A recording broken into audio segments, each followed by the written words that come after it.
Hi, this is Sherry Snyder with howtopassanessay.com, and I want to briefly go over this 5-paragraph essay structure. Now, this is the handout that I give to all my students when they first start writing essays. So if you haven't done so already, you need to go to howtopassanessay.com/downloads.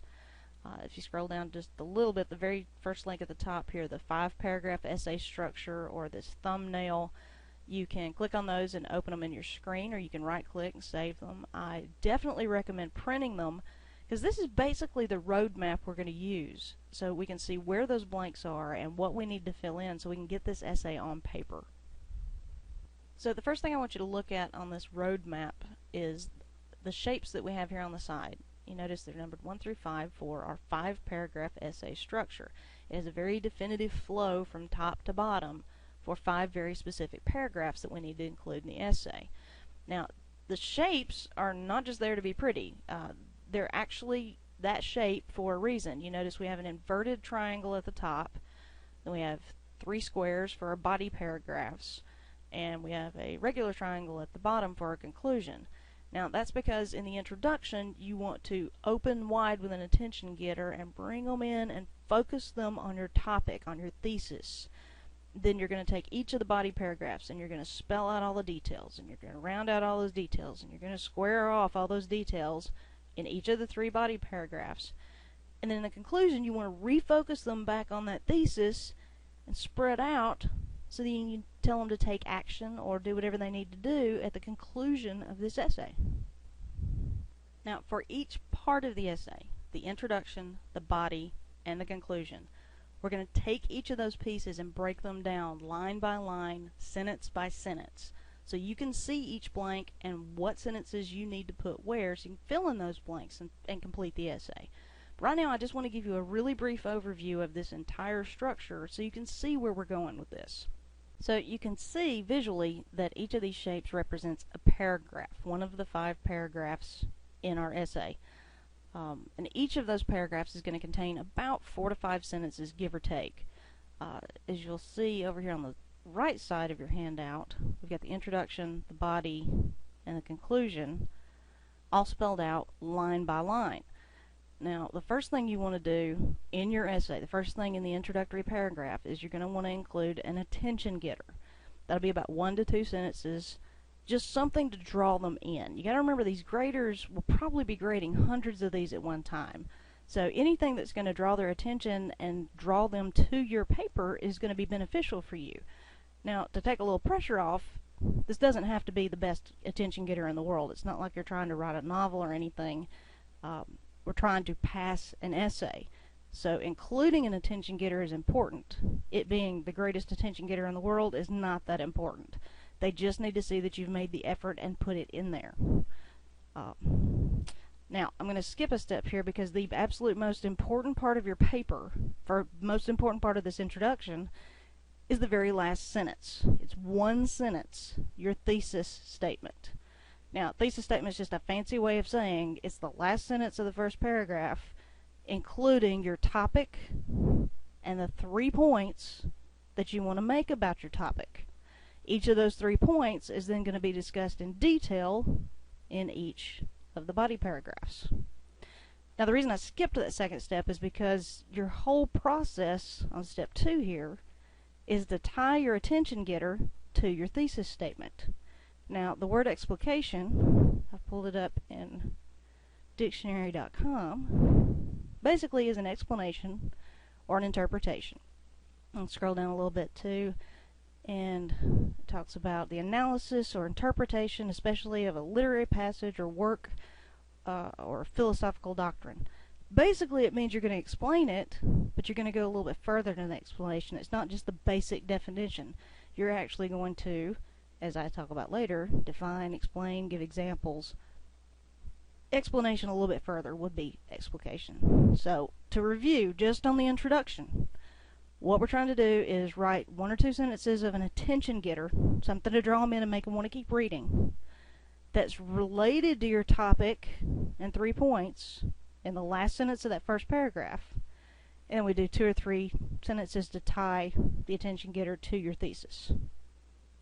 Now, once you've established your thesis statement with your topic and the 3 points that you want to talk about for that topic, the body of the essay is actually not too bad because you have those 3 points that have outlined those 3 paragraphs for you. And it starts off very simply. You start with a topic sentence. You talk about your topic and the first point that you want to make and explain that. Basically just stating what you're going to be talking about for the rest of that paragraph. Now, in explication here, we're going to take it further. We're going to define that point. We're going to explain that point. We're also going to give examples. Doesn't necessarily have to be in that order, but I found that if you go through that process of defining, explaining, giving examples, you'll fill in one line each, one sentence each, and you get your 4 to 5 sentences very quickly. Now, this transition, a lot of people try to say, well, that's an extra sentence. Well, sometimes it is, sometimes it isn't. It's not always the last part of this first paragraph either. It could be a transition in your next paragraph where you said, now, in addition to our first point, our second point discusses blah, blah, blah. The transition is just to tie one body paragraph to the next. You also have transitions between sentences. And you'll notice the tip here just says transitions between each of the paragraphs are important to the flow of the paper. It's not really a major error if you leave them out, but a good transition will usually lean you over the edge. If they're having a little problem with your essay and the content, if you have transitions that tie those things together, they'll cut you a little bit more slack. So I do include it here as one of the steps. Now, as we get to the concluding paragraph, I want you to remember the shape of that paragraph. You know, as opposed to the introduction that started wide and then had you focus in on the thesis statement. We're coming to the conclusion, and I want you to start in at that thesis statement again. Thesis restated here, or restate thesis, is exactly that. You're taking that same sentence that you used in the first paragraph, last sentence, and you want to reword it just a little bit, because you don't want to use the exact same sentence. Just reword it a little bit, but still include the same topic and the same 3 points. Essentially what you're doing is in the first paragraph, you're going to tell them what you're going to tell them, your topic and 3 points. Then you go through the body and tell them in detail each of those 3 points.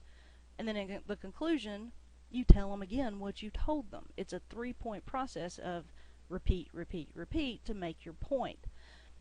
So the very first sentence is practically written for you. You just need to reword it a little bit, restate that thesis, and then move into explication again, which is still just a little bit further than explanation.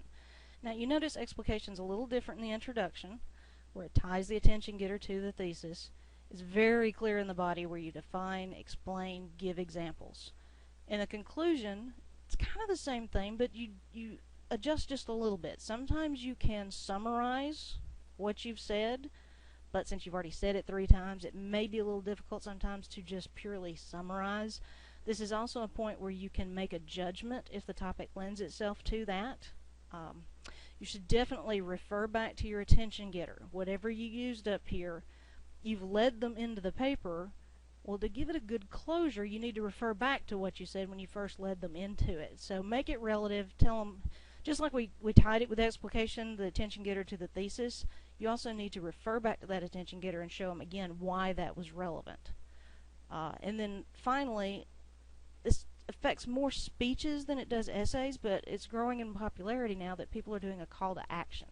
Especially now with the internet, you can send them to a website. So it's very easy to call to action, either please go here for more information, or if you're interested in so-and-so, you can talk to so-and-so, or in a speech, of course, you could say, you know, ask for questions. But basically, that's it. You want to close it out and make them feel like they've learned something. And I certainly hope you feel like you've learned something here in this brief overview of the 5-paragraph essay structure. Now, it's 1 page. We tried to keep it simple and go line by line, sentence by sentence, to show you how we're going to fill in these blanks. Now, this is still just a very general, brief overview, because I wanted to show you where we're going with this. Now, in the next lessons, we will take these one by one, each piece, the introduction, the body, which we will do 3 times, 1 for each paragraph, and the conclusion, and we will write them sentence by sentence. So until the next lesson, I'm Sherry Snyder, and I'll see you on howtopassanessay.com.